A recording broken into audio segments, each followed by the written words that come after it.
with Betsey Crawford, teaching rights of nature. Hi, sorry, I had a little trouble unmuting myself. And I will start that. Okay, so first I want to say the presentations have been amazing. I'm absolutely loving this.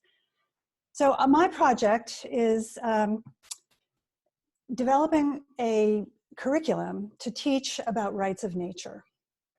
And so I'm going to start with what I mean when I use the expression rights of nature. It means that natural forms, rivers, mountains, jaguars, butterflies, ecosystems, would have standing in court, meaning that nature herself could go to court and through a guardian sue for, quote, the right to exist, persist, and maintain and regenerate its vital cycles, structure, functions, and its evolutionary processes. That's from the 2008 Ecuadorian Constitution. The process of granting such rights has begun. Next slide. For example, in New Zealand, both Mount Taranaki, and the next slide, please, and the Wanganui River now have what we still unfortunately call personhood rights. Next slide, please. All of Bangladesh's rivers are now protected this way. But this is a relatively new and little understood concept, even among environmentalists. We need a curriculum to explain the ideas and issues underlying rights of nature to the public, and that's what I've been developing. Next slide, please. There's a lot of potential material to cover. The history of legal rights, what's happening now, and what it will mean to change the paradigm by granting rights to nature. And each of these obviously has, I mean, this is just the beginning of my mind mapping. So each of these has, endless ramifications. Next slide, please. I'm thinking in terms of developing 3 different time frames: a 20 to 40 minute talk, a 1 hour presentation, and a 2-hour class.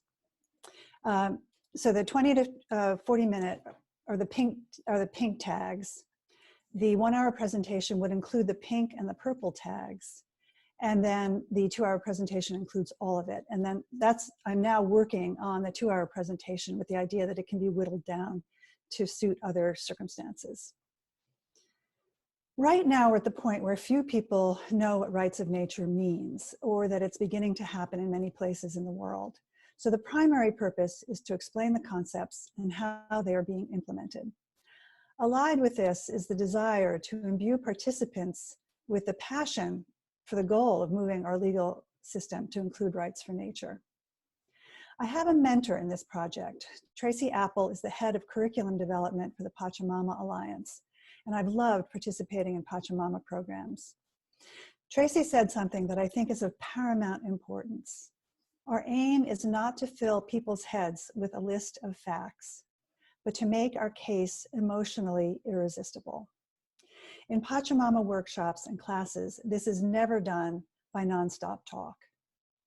Instead, there's a variety of presentation, participation, visual stimulation, meditation, audience interaction. There's art, music, and video. Fun is important, along with the utter seriousness of the issues at hand.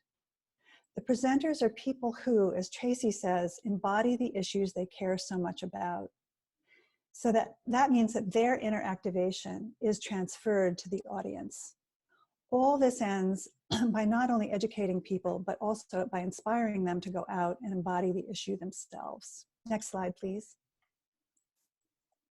So here are possible curriculum elements or examples, because there are any number of curriculum elements: video and animation, presentation and information, writing and journaling, meditation and reflection, which could be done together, small group and whole group interactions, art, poetry, and music, and visuals like photographs, maps, and charts. There's, of course, no shortage of information. I mean, we're starting with 2,000 years of legal property rights from ancient Rome, set down in ancient Rome. So the challenge is to choose how to present it. Next slide, please. So which of those elements that were in the previous slide can be used to convey which of these issues from our earlier slide? then we can begin to slot them into an agenda which may look like this. Next slide, please. So obviously there would be welcome and introductions. Tracy recommended a meditation connecting people to an experience with nature that spoke deeply to them, so that through this meditation, you are already in a different frame of mind from coming to learn facts. And then a vision, an overview of what's at stake, what's possible, how we got here.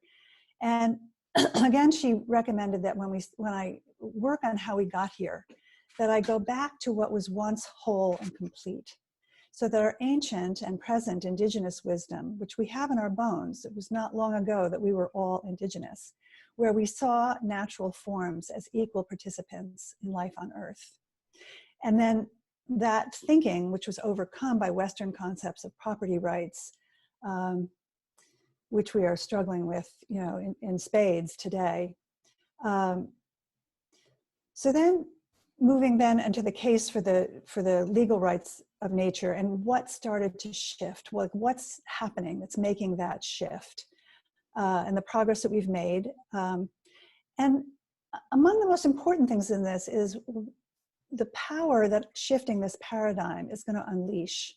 Because once we begin to look at nature as equal participants on this earth and deserving of equal rights with us, with humans, our perceptions and actions are going to change dramatically.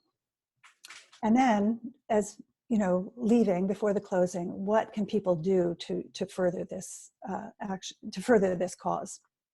So the idea is to present important information in ways that are emotionally engaging and ultimately unforgettable. That's the most important to me, to inspire participation to further this very new and very important paradigm. Betsey, your time was up a while ago, but it's such a fascinating subject, and we did not have